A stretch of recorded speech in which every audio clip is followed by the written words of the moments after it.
Desculpa. Não. Ok? Ok. Não esqueça que eu. Não é isso. Alguém mais? Hã? Por que você acha que é integral? Eu vou te mostrar outro gráfico. Tá, vamos lá. Eu vou te mostrar outro gráfico. Que tipo de administração é essa? Esquece tempo, horas, dias, minutos. Você fica no gráfico. De que ponto se parte? Tempo zero. O que acontece? Isso aqui vai subir. Então, a partir do momento que eu vou absorvendo, a concentração plasmática vai aumentando. Certo? Depois que eu tenho a concentração máxima, de diferentes fármacos, esse fármaco começa a ser excretado e essa quantidade da concentração plasmática vai subir igual, mas ela é integral. Por quê? Porque a administração integral, ela parte da concentração zero, ela não tem nenhum fármaco no organismo.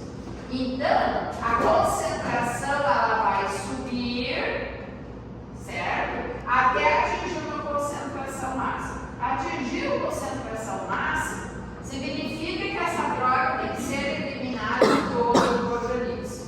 Ok? Então, o comportamento desse gráfico é integral. Yes.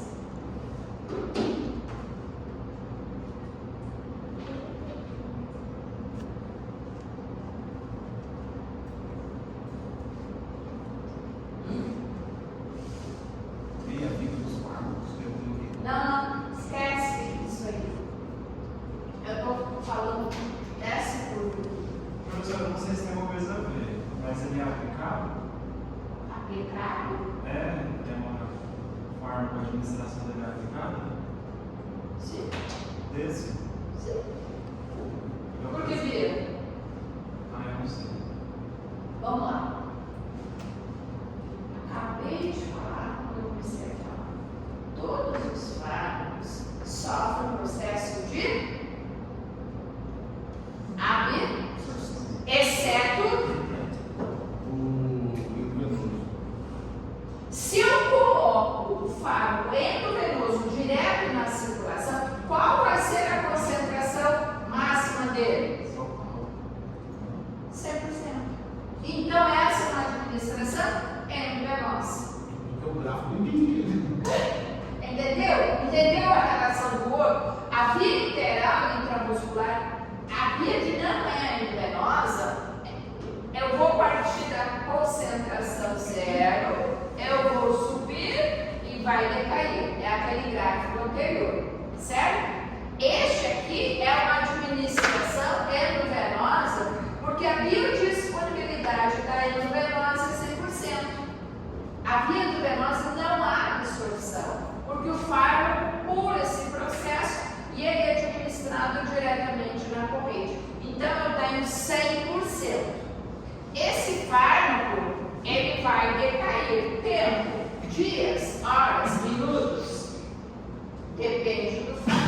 Então o que é tempo de meia-vida? Tempo de meia-vida é o tempo necessário para eu diminuir 50% a dose do fármaco. Tá? Mas não é só para via intravenosa, é para qualquer fármaco nós vamos ter esse tempo de meia-vida. Então, se eu diminuir aqui 50%, em quanto tempo foi isso? Já que ele está marcando dias, levou 5 dias. A segunda meia-vida, para diminuir para 25, para 12,5, levou 10 dias. Para diminuir aqui, ó, levou 20 dias. Certo? A insulina injetada intravenosa, ela tem duração de 5 minutos. Qual que é a meia-vida dela? Questão de minuto. esse ato de sorte, que é um fardo para o coração, ele tem duração, ele começa a agir em 1 minuto e ele dura a ação dele 3 minutos. Significa dizer que a quantidade desses 50% é muito rápido. Nós temos fardos para tratamento do câncer que a meia-vida é 20 dias, 23 dias, 28 dias. Tá? O que eu quero dizer é que o tempo de meia-vida dos fardos varia conforme o fármaco eu preciso para fazer uma ação rápida. Ok? Tá? Por exemplo, adrenalina no infarto. O coração começou a bater, eu preciso de mais fármaco? Não. Ele já cumpriu a função dela. Então, qual que é o tempo de meia-vida dela? Rápido. Porque é ela fazer o batimento cardíaco e ela não precisa dela, porque senão o coração vai explodir batendo. Certo? Já para o câncer, né? Câncer ele tem que fazer o controle de uma divisão celular. É um processo lento dentro do organismo. Então a meia-vida sim pode durar 20, 23 dias, 28 dias, sim. Certo? O que eu quero que vocês entendam é que a meia-vida significa dizer, a partir do momento que esse medicamento ele vai entrar no organismo, a partir quanto tempo vai levar para ele ser eliminado de 50% da dose que for atingiu a concentração máxima. Por exemplo, de um anestésico local. A gente não põe anestésico, a gente não fica com a boca 3, 4 horas, ficava, né? Hoje em dia nós temos anestésicos mais eficientes, certo? Tá? Então a meia-vida representa a quantidade de fármacos da concentração que vai cair. E isso é importante porque para o prescritor saber que um indivíduo ele tem diferentes tipos de paciente. Paciente que tem problema hepático, paciente que tem problema renal, paciente que é asmático, paciente que vai ter insuficiência cardíaca. E qual tipo de droga que ele pode prescrever? Entendeu? E quanto tempo essa droga vai levar para o organismo para eu eliminar 99% dela? Então, se a primeira meia-vida eu retiro 50, a segunda meia-vida é para diminuir 50 para 25, para 12,5, para 6,5. Então, quando chega aqui, significa o quê? Que toda droga já saiu do organismo. Certo? Só para complicar para vocês e para vocês entenderem, olha isso aqui. Administrei uma droga de 1 grama. Quanto tempo ela leva para diminuir para 50 ml? Certo? Então isso é importante para quê? Pacientes renais, pacientes hepáticos e etc. Ok? Tá? São cuidados que se devem ter para a administração de determinados medicamentos. Certo? Biodisponibilidade a gente já falou. Bom, metabolismo é o terceiro processo da farmacocinética. A gente viu biotransformação, distribuição e metabolismo. O que significa metabolismo de uma droga? É qualquer alteração química que se faz, que se agrega a essa droga para facilitar a sua eliminação. Então, quando eu tenho uma droga lipossolúvel,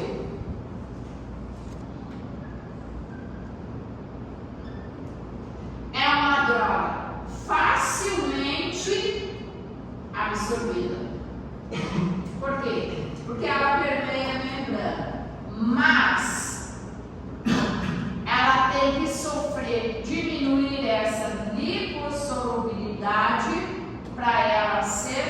excretada. Então, droga lipossolúvel é facilmente absorvida, mas dificilmente excretada. Então, ela vai ficar no meu organismo a vida inteira? Não.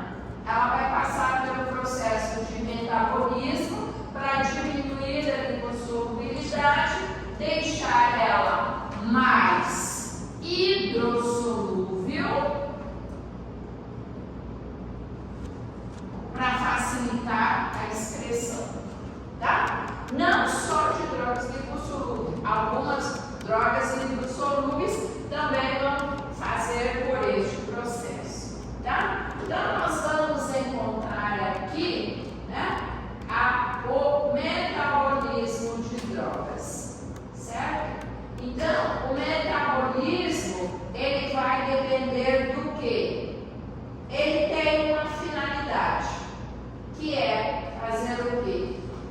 Produzir metabólitos ativos, produzir metabólitos menos tóxicos, ativar prodrogas, tá?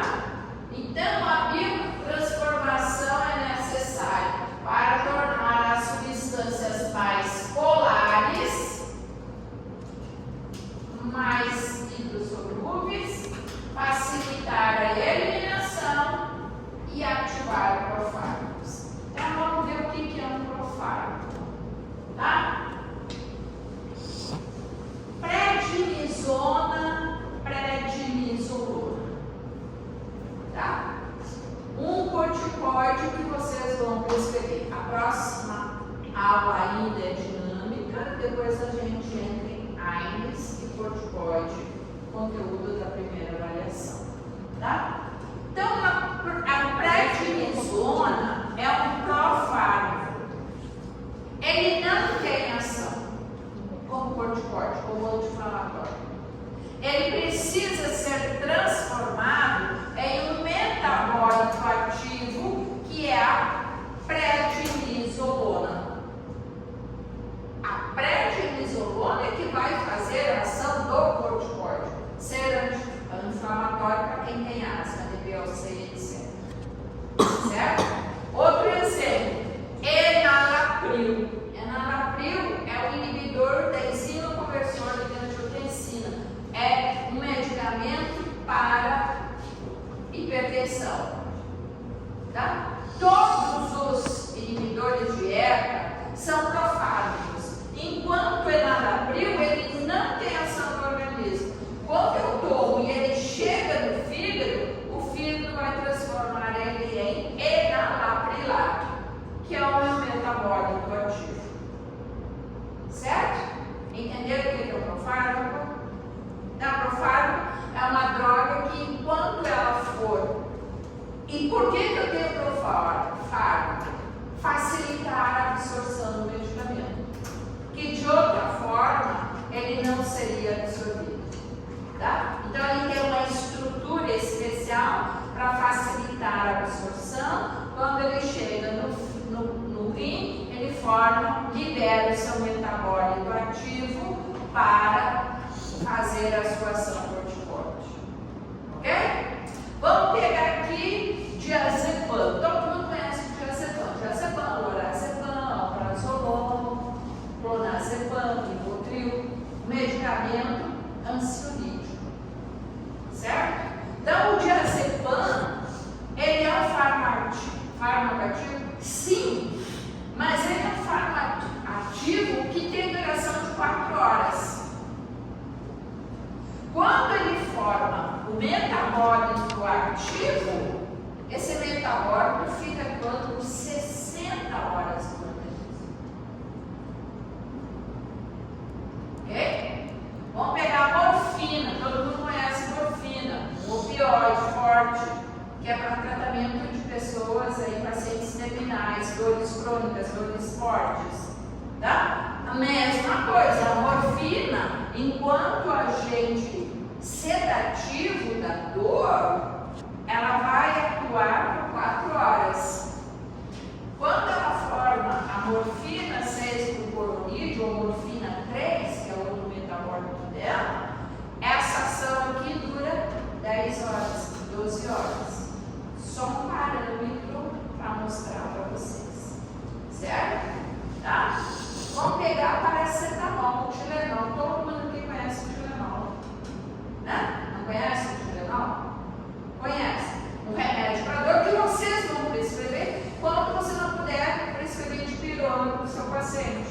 paciente alérgico de pirona. E aí, que remédio para dor que você vai dar para ele? Paracetamol. O paracetamol é um fármaco ativo? Sim. Mas quando ele chega no fígado, ele forma um metabólito tóxico. Então, paracetamol tem limite de dosagem, que a gente vai ver daqui 2, 3 aulas. Certo? Então, essas são as finalidades da biotransformação de fármacos. Transformar profármacos em metabólitos ativos. Transformar, pegar fármacos ativos, produzir metabólitos ativos. Pegar um fármaco ativo e vai transformar em metabólito tóxico. Aqui, vamos pegar aqui, vocês estão curiosos o que é a proleína. Ciclofosfamida é um medicamento utilizado em N tipos de câncer. Medicamento muito eficaz para o tratamento do câncer. Tá? Ele provoca um metabólito ativo e provoca um metabólito tóxico que se chama a proleína. Isso aqui, ó, depois dele ser metabolizado e ele vai ser eliminado, a proleína na bexiga provoca ulceração da bexiga que sangra. Isso é péssimo, porque ninguém vai tomar um medicamento para câncer para causar um dano na bexiga, tá? Então nós temos agentes de resgate. São fármacos que são dados para contrabalançar esses metabólitos tóxicos. Não tem como eu impedir que a ciclofosfamida produza a proleína para causar danos na bexiga. Não tem como eu prescrever paracetamol e evitar esse metabólico tóxico. Não tem. Ele vai ser produzido. Por isso que se cuida a luz. Entenderam? Tá? Então, a biotransformação, ela vai ocorrer para diferentes situações. Tá? A pergunta é, quem faz essa biotransformação? Tá? Então, nós vamos ter aí que o principal elemento biotransformação de fármacos é o fígado, mas ele pode ocorrer nos rins, no trato gastrointestinal, nos pulmões, porque esses locais têm enzimas que metabolizam drogas, certo? Mas nós vamos ver as do fígado, tá? Que é o ciclo. Isso aqui está numa prova. Reação de fase 1, reação de fase 2. Eu já falei no período da manhã, estou falando para vocês à noite. O que eu quero e para quem vai responder a prova? Tá?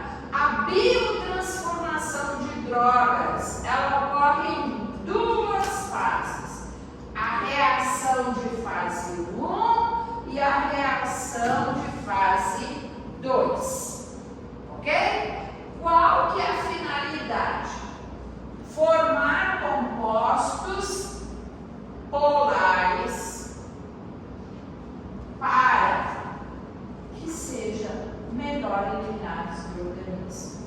Então, quando eu passo da fase 1 para a fase 2, eu estou biotransformando um fármaco para facilitar a sua excreção. A fase 1 vai diminuir. Prestem atenção nos verbos. Altera, diminui, aumenta. Não existe verbo em medicamento que anula. Tá? Ela diminui, altera.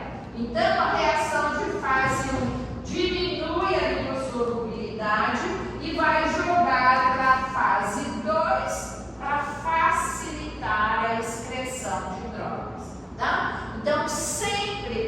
biotransformação, ela vai ocorrer em duas etapas, tá? A primeira fase é catabólica e a segunda é anabólica. Agora, adianta eu falar para você o que é uma hidroxilação, oxidação, desalquilação, desaminação e conjugação? Vocês viram isso na bioquímica? Não. E nem vão ver. Tá? Então, para mim, o que eu quero? Fase 1, diminuir a lipossolubilidade. Como que eu diminuo? Por essas reações. Vocês não precisam saber. O que é a fase 2? Tornar esse fármaco um glucuronídeo, um conjugado. Para quê? Facilitar a eliminação. Entendido? Tá? Tá na prova de alguém. Certo? Nós vamos sabendo que são 4 turmas com o mesmo conteúdo. Não tem como eu saber. Agora, todas as aulas têm questão na prova. Todas. Desde o primeiro. Certo? E é tudo que eu falei em sala de aula. Ok? Tá? Então, nós vamos encontrar aí, tá? Reações para a eliminação de fármacos. Tá? Certo? Tá? Bom. Quem é que faz essa reação de fase? São enzimas que estão presentes no fígado. Certo? Então, o fígado, o que ele faz? Ele tem uma família que se chama CYP, tá? Ou citocromo P450. Então, a gente geralmente fala CYP, tá? Então, quem é o CYP? São enzimas, são diferentes famílias. Por quê? Porque como carne, que tem proteína, como feijão que tem proteína, eu tenho como ervilha que tem proteína, eu como carboidrato, como mandioca, como macarrão, que tem carboidrato, e eu tenho diferentes lipídios. E esses produtos, quando chegam no fígado, eles são metabolizados por enzimas diferentes. O medicamento é a mesma coisa. Certo? Tá? Então, se eu pegar aqui, ó, CYP2D6, CYP de citocromo da família, 2 a família genética, a subfamília genética, 6 gene. Vocês já ouviram falar de pessoas que têm doenças raras? Doenças genéticas? O que é uma doença genética? Aonde que está a falha dessa pessoa? No 6. Tá? Ela tem tudo isso aqui, ela tem citocromo, tem a família, mas ela não tem um gene específico para metabolizar medicamento que é metabolizado por essa enzima. Então não adianta dar esse medicamento, porque só vai causar toxicidade nessa pessoa. Certo? Porque ela não tem estrutura para fazer o metabolismo, certo? Então, nós vamos encontrar aí, ó, uma quantidade enorme, mas 3 famílias, CYP1, 2 e 3, com suas subdivisões, são as famílias que mais metabolizam fármacos. Certo?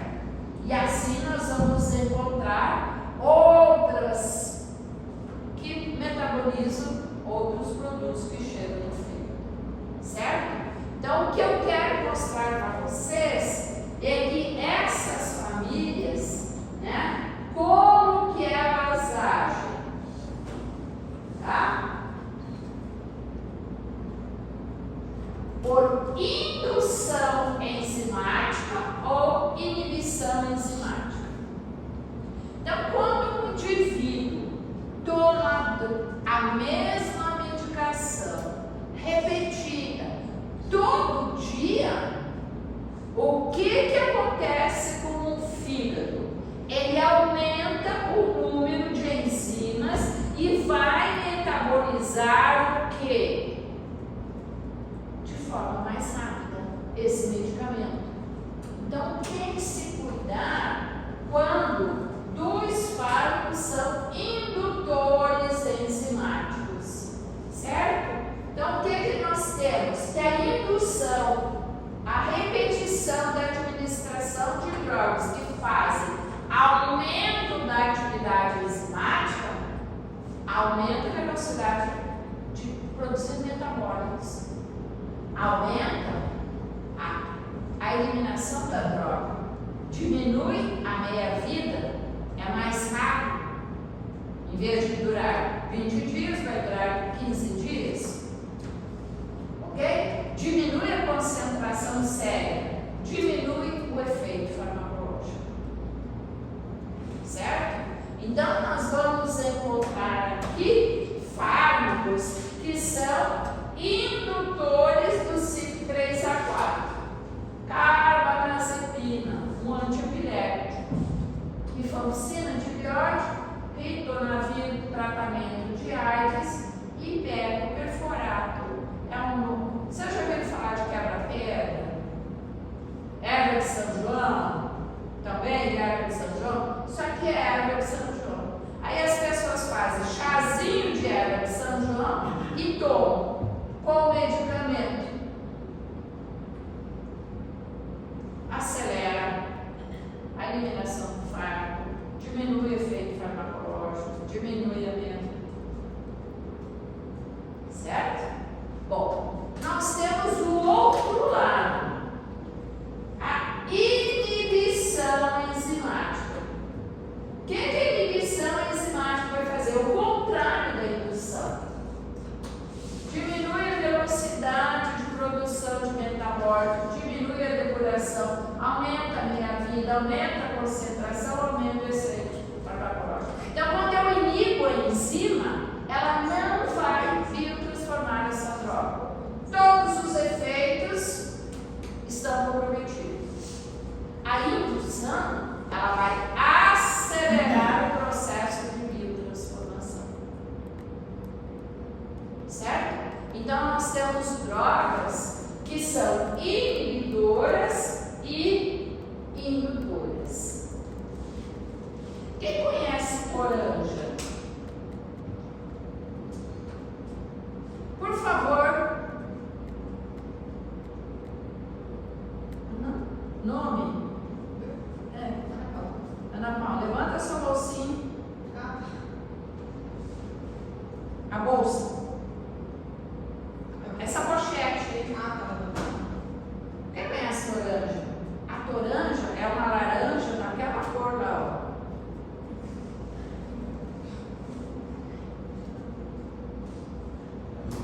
Pode continuar escrevendo.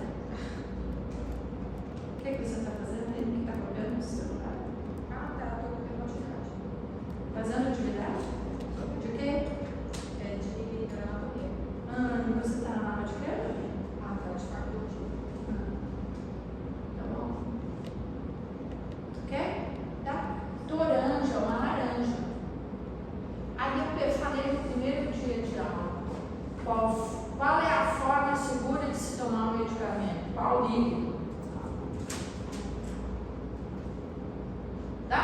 E tomar um suco de uma laranja, ele é um inibidor do ciclo que mais metaboliza o medicamento.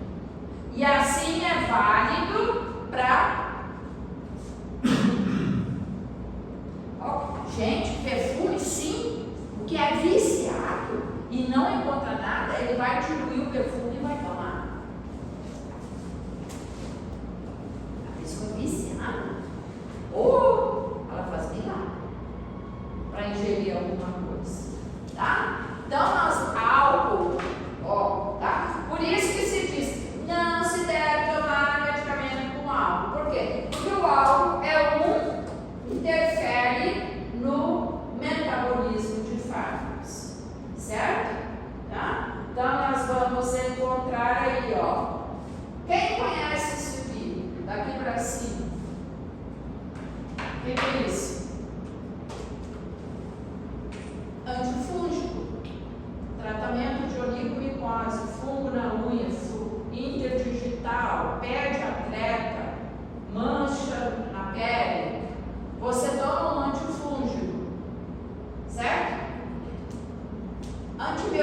vocês vão prescrever para quem é alérgico, claritromicina, né?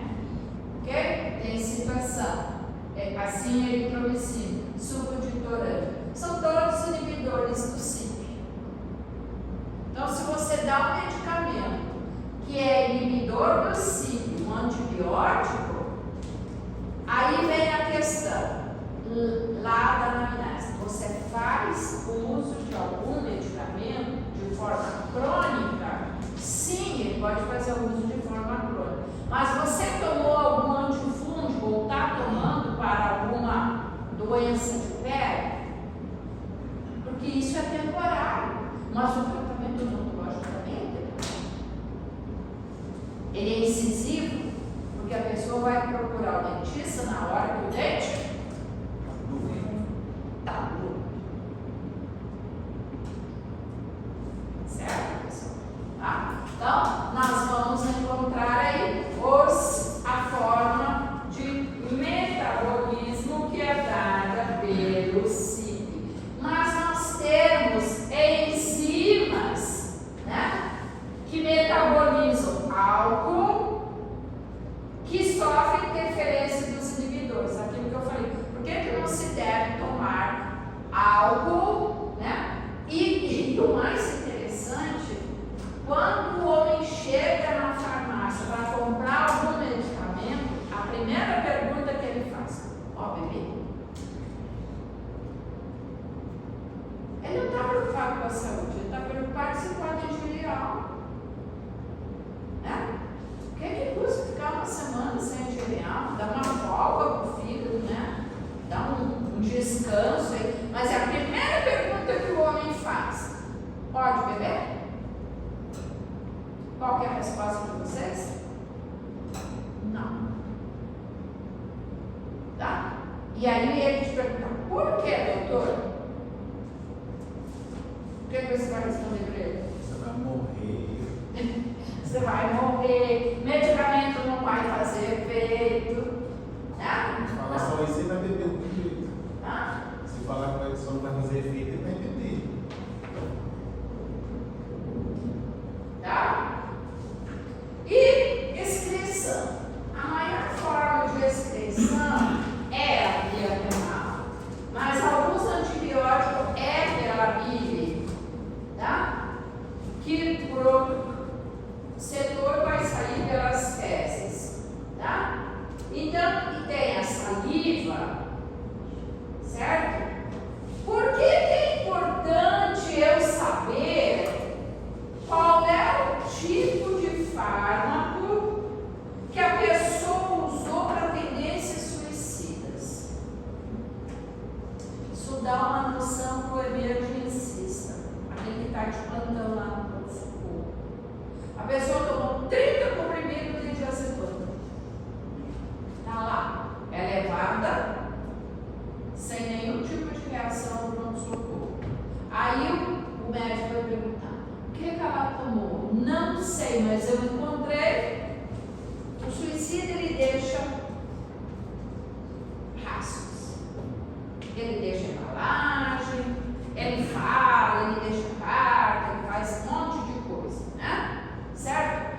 Então isso é interessante porque se a pessoa tomou 30 comprimidos de diazepam, o diazepam é uma substância alcalina. Como o emergencista vai facilitar a eliminação desse diazepam, dando uma substância ácida?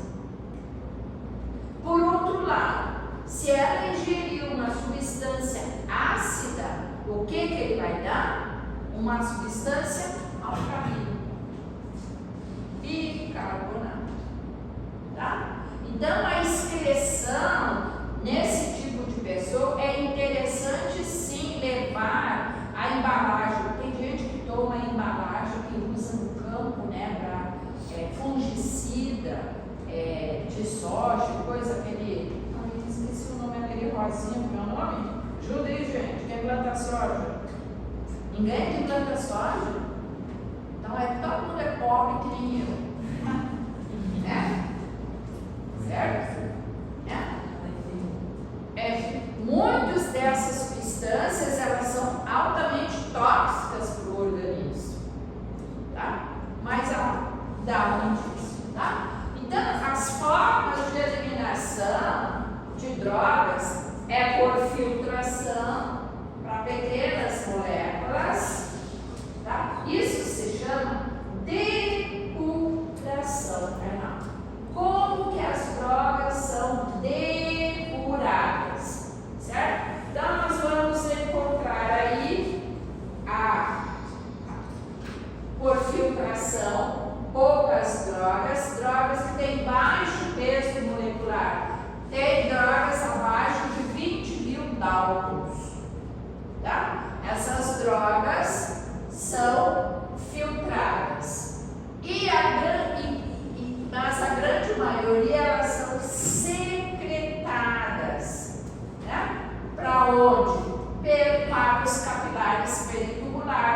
ativa com gasto de energia. Mas uma droga entrou no organismo, ela tem que sair. A pergunta é: se o rim não eliminar essa droga, como que eu elimino ela? Metabolizando ela em fluido. Não, já fez alguma coisa. Se o rim não eliminar essa droga, como que eu vou tirar ela? Aonde que eu vou botar esse indivíduo? Hemodiálise. A máquina vai tirar. Certo? Todas as drogas são removíveis pela hemodiálise? Não. Tem droga que não é removível pela hemodiálise. Problema, né, gente? Enorme, tá? Então, a depuração renal significa dizer eliminar. Mas tem drogas que são filtradas e voltam para o sangue. Certo? Então, eu tenho o processo de reabsorção. Pulmão são substâncias, né, voláteis, por exemplo, os anestésicos gerais, são os que metabolizam, são excretados pelo pulmão. Algumas são eliminadas pela bile, ok? Conforme a gente vai dando, e outras fazem o ciclo enterhepático, que eu falei para vocês lá no primeiro dia. Elimina pela bile, como ela é lipossolúvel, ela volta para a circulação pelo sistema porta-hepático. Certo? Leite é importante para mulheres que estão amamentando. Então, tem determinadas drogas que a mulher, se ela tiver que tomar medicamento, ela não pode amamentar. Ok? E suor e saliva de menor importância. Certo, pessoal? Ok?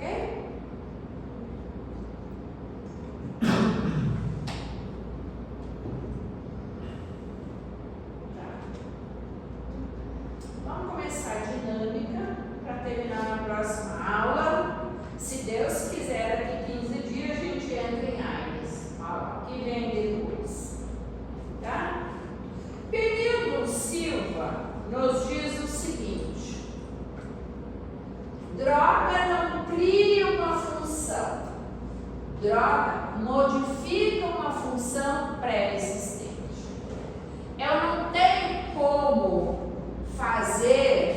criar insulina no meu organismo. Eu tenho como repor insulina. Certo? Então, eu não tenho como criar a função da glândula tireoide para produzir tiroxina. Mas eu tenho como repor a tiroxina. Certo? Então, a droga, o que é que faz o indivíduo utilizar o fármaco? Ele tem uma doença, ele tem um distúrbio, ele está em desequilíbrio hormonal, ele está com hipertensão, certo? E a droga vem modificar essa função. Então, onde que se baseia a farmacologia?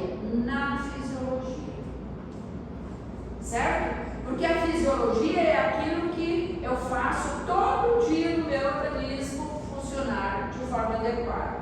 Quando ele começa a não funcionar, eu tenho a patologia. E aí entra a farmacologia para restaurar a fisiologia. Certo?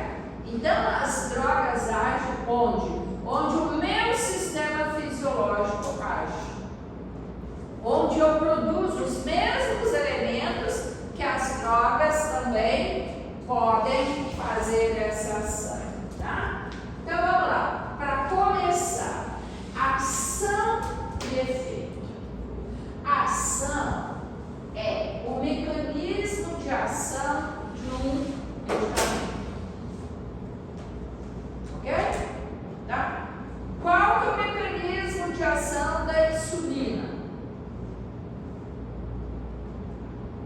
fechar um canal de potássio dependente de ATP. Qual que vai ser a ação para liberar a insulina? Qual vai ser o efeito? Pegar a glicose, tirar da circulação, colocar dentro da célula hepática, muscular, adipose. Este é o efeito. Então, eu tenho a ação significa mecanismo de ação de uma droga. Vamos lá.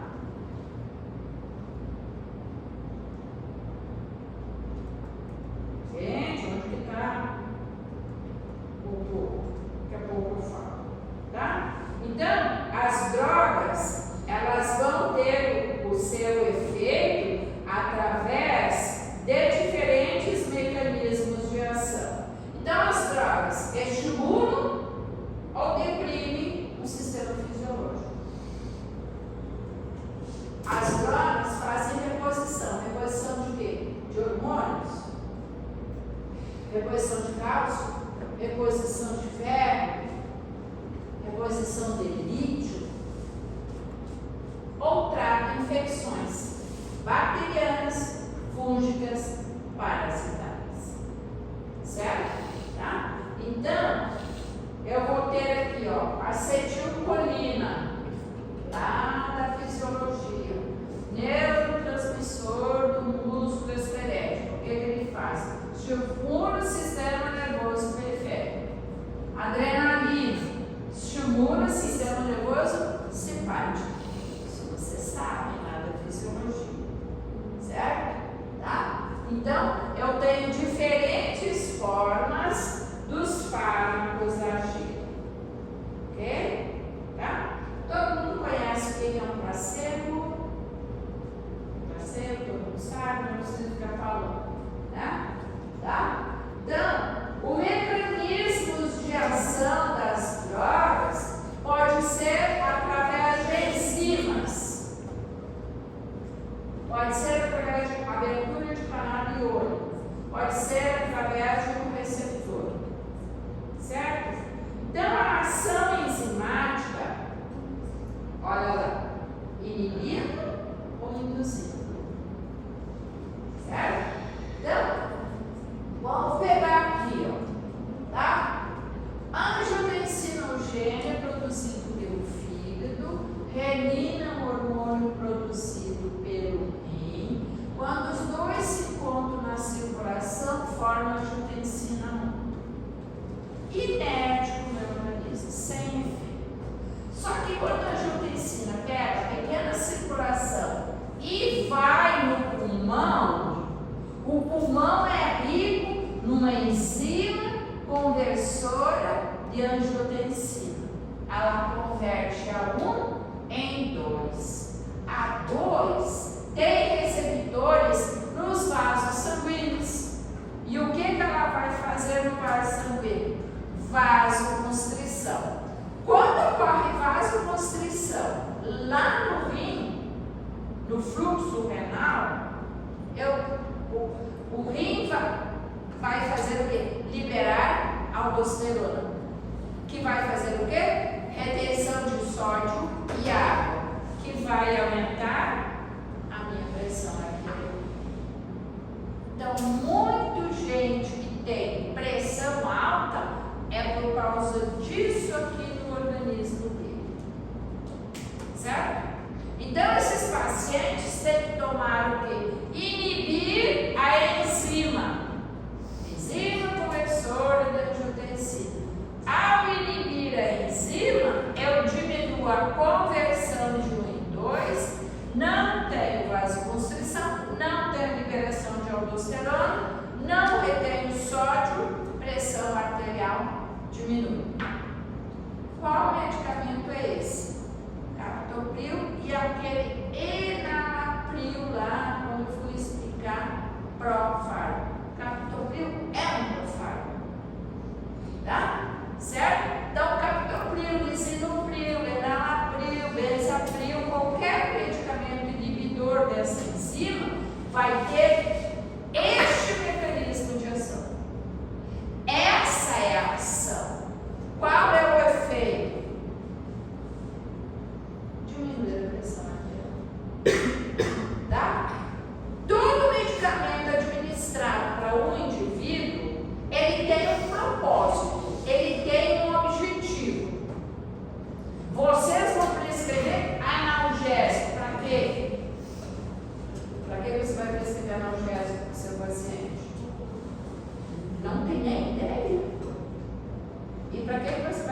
serve um anti-inflamatório para ele? Para quê?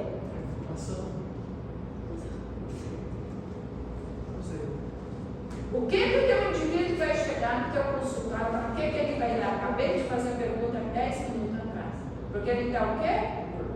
Dor. Para que você vai prescrever um analgésico para o teu indivíduo? Beleza, parabéns, vai chover. Ok. Tá? Você vai prescrever analgésico para dor. Tá? Vai chegar lá com dor, você o dente está cagado, não sei o que, você vai tratar, ele vai estar sentindo dor. Não, tomar uma dipirona aqui de 4 em 4 horas por 2 dias. Vai aliviar essa dor. Se você cortar a gengiva do cara, extrair o dente, o que você está fazendo na boca desse indivíduo? Uma injúria tecidual. Você está cortando uma gengiva. Você está causando um dano para que aquilo ali não crie um processo inflamatório. Você vai dar com o objetivo de quê? Diminuir a possibilidade de uma inflamação. Tá? Então, tudo que você prescreve tem de propósito. Certo, pessoal?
Então, o receptor de acetilcolina se chama receptor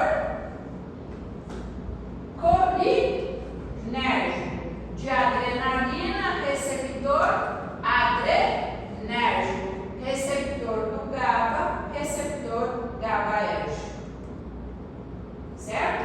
Então, eu vou ter receptores colinérgicos, GABAérgicos, adrenérgicos, ativados pelo neurotransmissor acetilcolina GABA ou noradrenalina. Pela afinidade do ligante. Então eu sei que o meu receptor de acetilcolina, ele pode ser nicotínico ou muscarínico. Nicotínico nos gânglios e no músculo esquelético. Muscarínico, músculo cardíaco, músculo liso. Certo? Tá? Receptor de adrenalina, né? Meu receptor de adrenalina, ele pode ser alfa e beta. Alfa, vasos sanguíneos. Beta, beta 1, cardíaco. Beta 2, pulmonar. Pulmão. Tá? Certo? Isso aqui vocês têm que saber. Mas não fica brilhando de zóia atravessada, não. Ok? Isso aqui vocês já viram com a professora Maria do Fátio, né? Receptores nicotínicos e muscarínicos. E a outra classificação é receptor pelo processo de transdução do sinal. O que significa isso? Quanto tempo após o neurotransmissor se ligar ao receptor, ele vai dar a resposta? Milissegundos, segundos, minutos, horas, dias. Então, um receptor ionotrópico é rápido. Alguém tem ideia quem é esse receptor?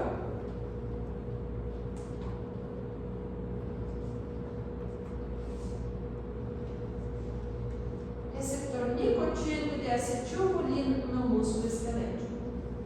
Por incrível que pareça, ele é muito mais rápido do que o meu receptor de adrenalina atuando sobre o coração. Vocês iam aqui, né? Vocês iam achar que receptor beta no cardíaco, quando injeta adrenalina, ela vai fazer uma ação muito mais rápida do que o meu receptor nicotínico de acetilcolina. Receptor aqui é um receptor lento. O receptor mais lento em relação ao ionotrópico é chamado de metapotrópico. Isso aqui é o que nós vamos ver na próxima aula. Uma aula bem difícil. Tá? Receptores ligados à tirosina quinase. Tirosina quinase é o receptor da insulina, tá? Dos medicamentos para câncer. Receptor que eu tenho na minha pele. Quando eu corto a minha pele com uma faca de estilete, essa célula se recupera? Sim. Esse machucado ele vai fechar? Vai. Por quê? Porque eu tenho receptor tirosina quinase que ativa o meu epitélio. Se eu cortar um vaso sanguíneo, vai borrachar sangue para tudo que é lá? Vai. O que você vai fazer? Prensar ele. Vai fazer um coágulo. Vai interromper o sangramento. Esse vaso ele vai se recuperar, ele vai fechar? Sim, porque eu tenho uma tirosina quinase que ativa o endotélio vascular. São complexos? Muito. Mas eu tenho ele. Certo? E os receptores esteroidais, que são intracelulares, que ativam o núcleo e que vai fazer síntese proteica. São os hormônios esteroidais, vitamina A, vitamina D, vitamina E, vitamina K, os retinóicos, tá? E alguns outros.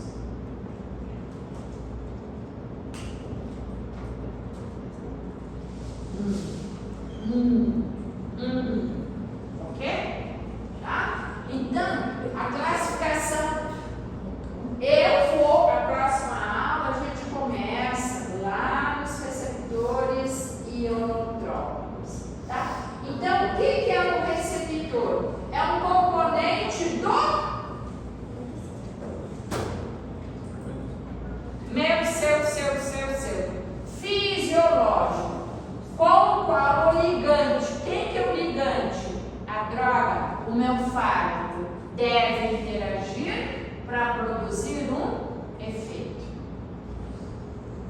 Certo? Então, quem é o ligante dali de trás? Captopril. Com quem que ele vai se ligar? Com uma enzima chamada, inibir uma enzima chamada enzima conversora de angiotensina. Qual que vai ser o efeito? Diminuir a pressão arterial.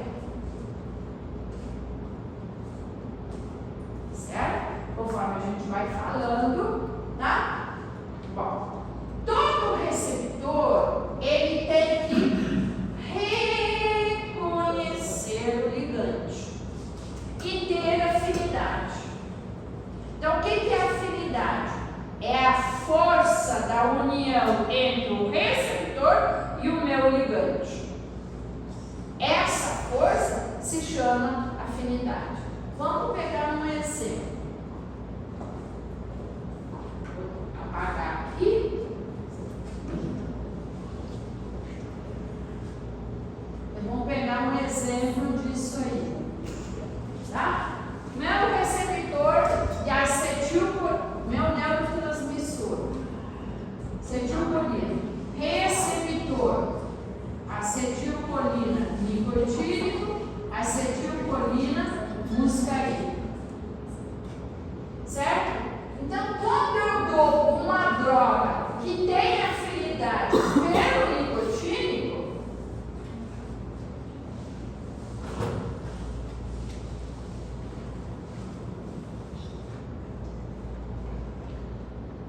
ele vai fazer ação sobre o cardíaco? Não. Se eu der um muscarínico para o coração, ele vai fazer ação sobre o nicotínico? Não. Por isso que eu tenho diferentes tipos de receptores e a droga tem afinidade por aquele subtipo. Então ele vai ter uma afinidade por essa droga. Tá? Então aqui o que eu tenho? Toda vez que eu tenho uma droga que haja em um receptor de membrana, a droga não entra dentro da célula. Toda vez que eu tenho uma droga que ativa o núcleo da célula, ela não age no receptor de membrana, porque ela é lipossolúvel e vai entrar direto. A droga entra dentro da célula. Então, droga que age em receptor de membrana fica do lado de fora. Ela simplesmente vai se acoplar nesse receptor aqui, que ela tem identidade com ele, e vai fazer o quê? Transdução de sinal. O que é transdução de sinal? Ela vai ativando a maquinaria dentro da célula, que são proteínas, para eu ter uma ação. Atividade uma enzima, ativar, regular um gene, fazer uma proteínação. Tá?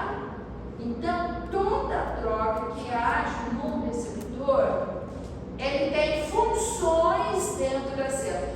E a complexidade dentro da minha célula é tamanha que vocês não têm nem noção daquilo que eu estou falando. Tá? Porque a minha célula não é organela, retículo, mitocôndria, núcleo, célula, retículo endoplasmático liso e rugoso.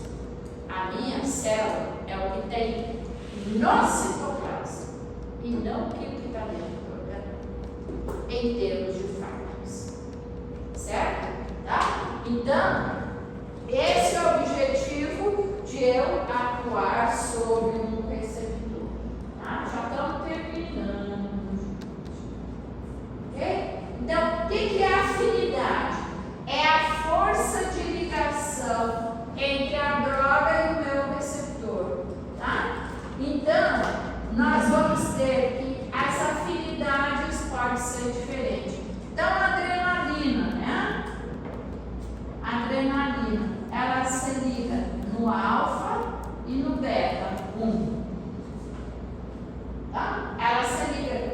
em dois tipos de receptor. A adrenalina se liga. A noradrenalina também se liga a alfa-1 e a beta-1, mas de forma diferente da adrenalina. Afinidades diferentes. Tá? Porque eu não tenho a mesma droga para todo mundo. Um paciente que está infartado, ele está em choque. Quantos tipos de choque nós temos? Choque cardiogênico, recuperação, choque hipovolêmico, choque obstrutivo, choque por sepse. Cada um desses choques, eu vou ter uma adrenalina, uma noradrenalina, uma dobutamina, uma dopamina, ou seja lá, um urinone, para atuar de forma diferente nesses receptores, conforme o indivíduo. O que eu estou querendo dizer para vocês que drogas têm diferentes afinidades, tá? Mas atuam no mesmo tipo de receptor, tá? Ok?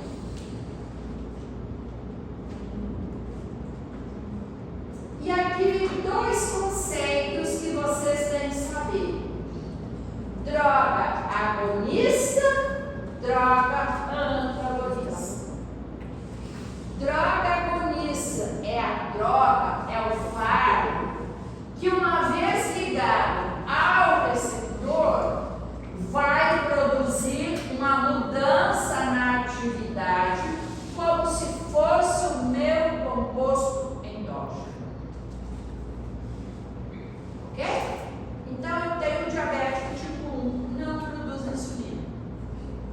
O que esse diabético vai tomar? Insulina. Aonde que a insulina vai se ligar? No mesmo componente endógeno que não está funcionando nesse indivíduo. É no mesmo receptor que eu. Alguém aqui é diabético tipo 1? Não? Tá. No mesmo local. Que receptor é esse da insulina? Tirosina quinase. Fator de crescimento celular. Certo? E vai dar a resposta como se fosse uma substância. Então, quando se está administrando insulina, eu estou fazendo reposição de um indivíduo que não produz insulina. Se ele não produzir insulina, ele vai entrar em certa acidose diabética, ele vai morrer dentro de uma semana. Ele precisa da insulina diariamente, 3 vezes por dia, ou uma vez se é de longa ação. Tá? Então, agonista atua no receptor. Isso aqui é o que nós vamos fazer. Semana que vem, a aula é isso aqui. Ó. Segundo mensageiro. Por quê? Porque o primeiro é a droga que está lá do lado de fora da célula. E o que ele precisa fazer? Modificar o meio ambiente interno da célula. É isso aqui que nós vamos ver na próxima aula, tá? Então, agonista é a substância, a droga que ativa um receptor, produzindo efeito semelhante à minha sinalização fisiológica endógena. Tá? Certo? Então, a estrutura desse fármaco, ele tem que ter afinidade por aquele receptor que eu tenho no organismo, o meu receptor fisiológico. Então, para que eu vou tomar testosterona? Para fazer massa muscular.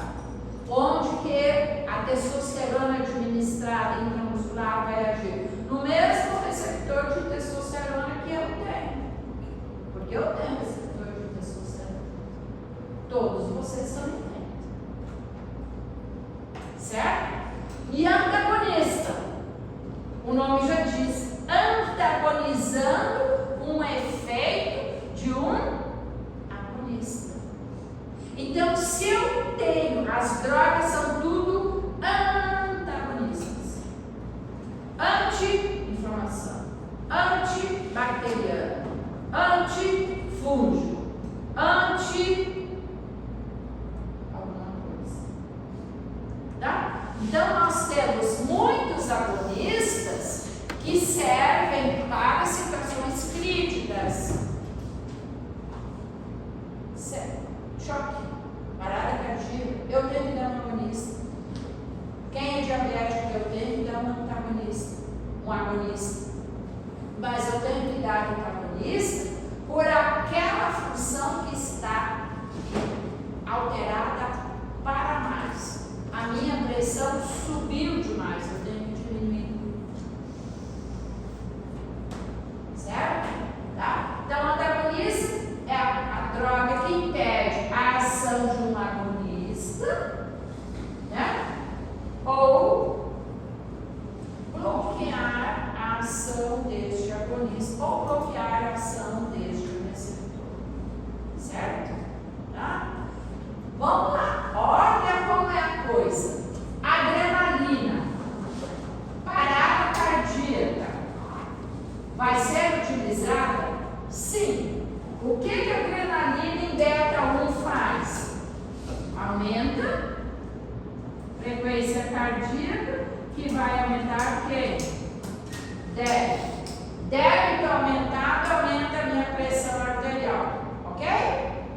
Utilizada na parada cardíaca.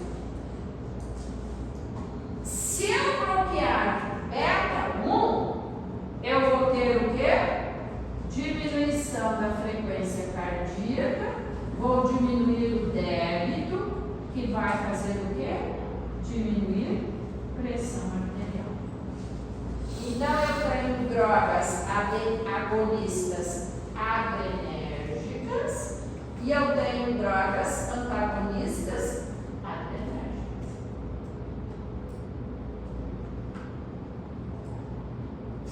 Perfurou acetilcolina da cabeça de vocês? Quase.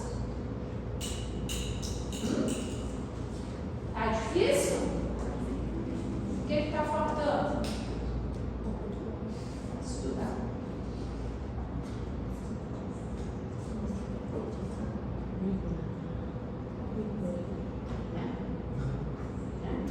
Para que você vai prescrever um analgésico para o seu paciente? Aprender uma coisa.